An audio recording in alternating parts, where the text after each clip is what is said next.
Hey everyone, it's Marlie and Anthony Love. Welcome to another episode of Traveling While Black. Yo, you won't believe the experience we had right here in Everett, Washington. Come with us to check it out. Hey, what's up? I'm Anthony. And I'm Marlie. Welcome to Traveling While Black.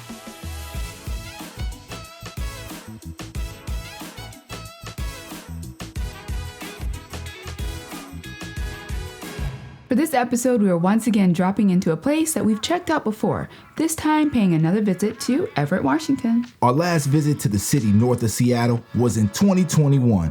That visit was a part of our Potential Mover series, a series where we break down places from the perspective of someone looking to relocate to the area. But on this visit, we are visiting the city from the perspective of someone looking to have fun within the city on a beautiful Washington summer day.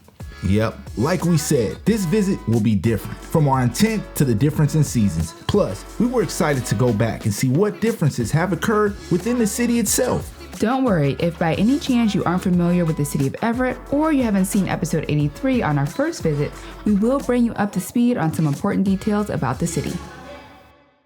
Since it has been a while since our last trip to Everett, let's first rehash some facts about the city. Everett is the 7th largest city within the state of Washington. Its large population could possibly be attributed to it being home to a naval station, as well as one of the largest factories in the world. The bigger city still maintains a small town feel, and being located on the shores of the Puget Sound provides great access to nature and spectacular views. Since this visit was going to be in the summer, we knew those views are going to be on full display. Yep, Everett gave us a lot to be excited for. Along with the beautiful views, we were excited to see what type of options the city offers to visitors looking to hang out a few days. And of course, how comfortable it would be while experiencing the fun as Black travelers. Drive grade. The drive we took to get to Everett was basically the same route we took to Bellingham, but shorter. Well, shorter distance-wise. But as we found out on our trip, if you leave Seattle at the wrong time, the drive will take an hour. Yes, on our trip, we hit a lot of traffic, but because we made the mistake of leaving when we did, we will not hold it against the drive in terms of route difficulty. So here's the drive up against our scale. Starting with views. The route between Seattle and Everett doesn't offer many spectacular views, which makes sense with there not being all that much distance between the two cities. Still, you can catch a glimpse of the beautiful mountain landscape, so we'll still give 1 point for views here. For roadside amenities, it doesn't change from our experience on the route heading to Bellingham. There is still an abundance of options for everything from like food, gas, and more, so both points for roadside amenities. And as we promised, we aren't holding our departure time decision against the drive, so both points for the route difficulty. For the easy straight shot up Interstate 5. The drive is getting both points for roadside attractions, being that there are a ton of great places in between the cities that are worth a visit by themselves. But we are going to dock the drive for parking. Yep, throughout the city, most of the parking required payment. And unlucky for us, we visited during the time of so-called event rates, in which the cost was extra. So yeah, no points for parking. Still, with taking the hit with parking, the score for the drive to Everett still shines, coming out to a 7 out of 10 for drive grade. Level of fun. We were back in Everett, Washington. And like we said, this time we were going to be looking at the place with a different point of view. And of course, with our new rating scale, so to really dissect the city. Last time, based on our potential mover scale, the city scored high in terms of level of fun. But how will it fare up this time against our new level of fun scale? Let's start with quality of activities. One thing that hasn't changed for Everett is that the city offers a ton of options for things to do within, from shopping to restaurants and special events. The latter two we'll get to in a little bit. Yes, a ton of quality activities, especially during the summer, with the great access to nature and the water. In fact, one of the activities we experienced on this visit allowed us to take perfect advantage of all of that. The activity was our picnic on Jetty Island beach.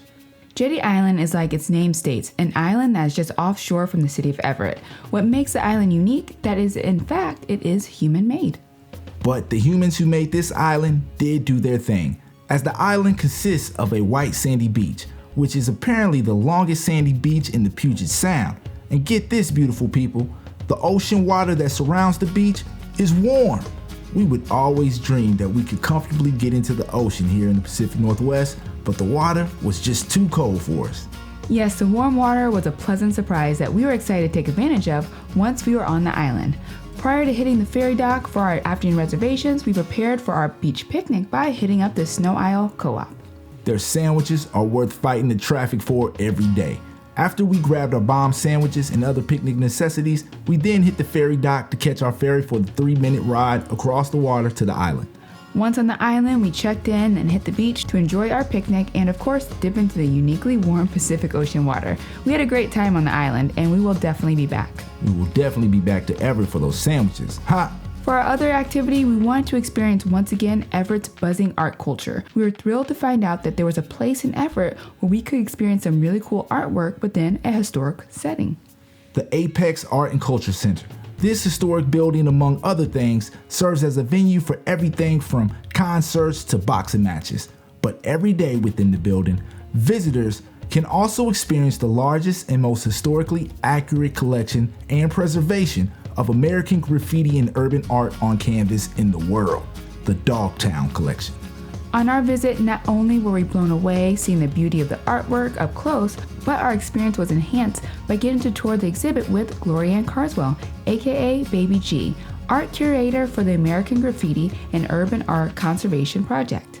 Baby G taught us about the museum's mission, told stories of the artists behind the artwork, and also gave us insight on what it was like growing up around the culture that inspired the art collection. About 15 to 20 years ago, my parents started collecting this graffiti and urban art collection. Graffiti was birthed on the East Coast in the late 60s, early 70s, and then over time it worked its way to the West Coast. It is a worldwide art form now. When my parents started collecting graffiti and they would ship canvases to the East Coast, a lot of those guys would do their tag on it and then roll it up, ship it back. My dad started working more on the West Coast collection, and so he would have these guys come up and stay with us for days or weeks at a time. My sister and I were raised around all these guys. A lot of these guys were like uncles or brothers to us. I never expected to work with it full time until I met my best friend Miles, who has the Bigfoot here. When he passed away in August of 2021, that's what pushed me into this, is making sure that his legacy wouldn't be forgotten. Apex being the home of the world's largest graffiti collection makes sense, being that Apex is an acronym that stands for Aerosol Paint Expressionism. Yes, this was awesome, and the museum wouldn't be our only amazing experience within this historic building, but more on that later. Our exposure to hip-hop inspired artwork continued, but this time with great beer, when we dropped into Obsidian Beer Hall, a Black-owned beer hall in the heart of Everett. On our visit, we ran into owner Craig Chambers, who was busy refilling the glasses of the many patrons who were there having a great time. Of course, we had to join them in having a great time. Yes, the beer was delicious, and like Mar said, the dope artwork continued as Obsidian hosts a local BIPOC artist every month within their gallery in the back. All of these experiences were more than enough to cement Everett and receiving both points for quality of activities. And we didn't even make it to Funk Fridays at Monty's Show Bar, but definitely next time, As it seems to be the case most times with places with an abundance of quality of activities, Everett also gets both points in terms of demographic applicability.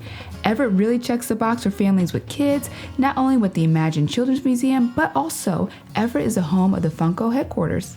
There is no doubt that this 17,000 square foot building of Funko Pop figures is a huge hit with kids and possibly even adult kids alike. Everett continues to knock it out of the park in regards to quality of restaurants. And on our visit, we ate some unbelievably delicious meals at a variety of spots. And we mean a variety.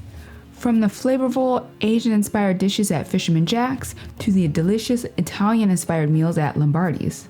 We even had some crazy delicious meals inside some historic locations around the city. From breakfast at the Muse Whiskey and Coffee, located within the historic Weyerhaeuser building, to our great taste and lavish meal at 1611, a speakeasy-style steak and seafood joint, also located within the same historic building as the Apex Art and Culture Center. We even enjoyed some really great coffee and pastries at two places in particular, Shoo Shoo Bakery and Narrative Coffee Co. Yes, all of these are reasons Everett gets both points for quality of restaurants. Special events is the other category the city shines in, especially during the summer. Just during our time in the city, we got to experience a bunch, like two separate concerts at the Port of Everett. One being Music on the Marina, which is a free weekly concert event series taking place at the Port Gardner Landing. The other was the Rock the Boat concert at Boxcar Park, some of which we took in at the Muse. Look, it was a great excuse to head back to the Muse to try their whiskey. Still, the event that we probably enjoyed the most, because it somewhat awakened our inner child, was Geek Fest West. a Pacific Northwest locally owned and operated event that includes panels, cosmic cosplay, gaming tournaments, food and street vendors, and also its very own film festival. This was the first time the event was being hosted by the city of Everett, and we had a blast. Well, some of us geeked out more than others. Yes, thanks to Geek Fest and the 2 events at the Port of Everett, we give 2 points for yet another category, this time for special events. They even have a weekly farmers market that is so popular, we happened to run into a famous dignitary during our visit. Listen, I'm in Everett, Washington, saying traveling while black is a good way to go. The only area where Everett takes a hit is within affordability. See, Everett is considered one of the more expensive cities in the country, with a cost of living that's about 12% higher than the national average. However, Everett is cheaper when compared to other cities within this area. That's why we can still give 1 point. Yes, we had an amazing time here on our second trip to Everett. We even had one of our best Marriott experiences during our stay in the city. So it's no surprise that the tally of our scale for Everett comes out to a 9 out of 10 for level of fun. Comfortability for Black people. On our last trip to Everett, our comfort score took into account some unfortunate incidents that were occurring during that time, so we were excited to see how the city would do against our new and improved grading scale. So, how did Everett do? First, looking at how many other Black people we've seen during our visit. We're giving 2 points here because we did see quite a few other Black people during our visit. And believe it or not, we can also give 2 points for Black population numbers. See, Everett's 6.3% Black or African American non-Hispanic population is actually pretty respectable for this part of the country. For visibility and inclusion, while the city doesn't perform in this area like Bellingham, there are visible signs of inclusion within. One of those signs could be attributed to the exhibit at the Apex Art and Culture Center. This is because we never thought that we would find such an extensive tribute to hip-hop culture in Everett, Washington. There are elements of hip-hop, and that is DJing, MCing, breakdancing, and graffiti, and so it does go hand in hand with hip-hop. But the interesting thing about graffiti is that it stemmed from a civil unrest. So a lot of times when you see the guys writing their names or whatever it was a way of giving them a voice that people wouldn't have otherwise known who they were or their stories. Also, ensuring that the city has events celebrating Black culture is the Snohomish County Black Heritage Committee. The group states as their mission to enrich the residents of Snohomish County through knowledge of and celebration of Black heritage.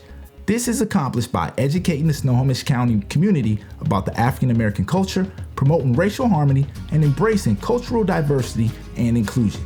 They do this by hosting 4 major events throughout the year. So for signs of inclusion, we will give 1 point. Prevalence of Black history is another area where we had to search a bit to experience within the city. But just like almost all cities, Everett has some really cool Black history. For example, the city's oldest resident on record was a former slave, Mary Jane Green. Everett also has a connection to some statewide Black history, being that Manema Wilson, who is believed to be the first Black woman to graduate from the University of Washington, was also the first African American to graduate from Everett High School. So we can give 1 point for prevalence of Black history. Finally, in regard to our personal feeling during the visit, we can definitely say that we felt comfortable everywhere we went. Tallying up the points after our second visit to the city of Everett, we can confirm that the city bounces back in a major way with this comfort rating. Yep, based on our experience this time, we give Everett a 8 out of 10 for comfortability for Black people. Be sure to subscribe to our channel and follow us on all of our social media platforms to see our previous adventures. Until next time, beautiful people, stay up, stay true, and do you.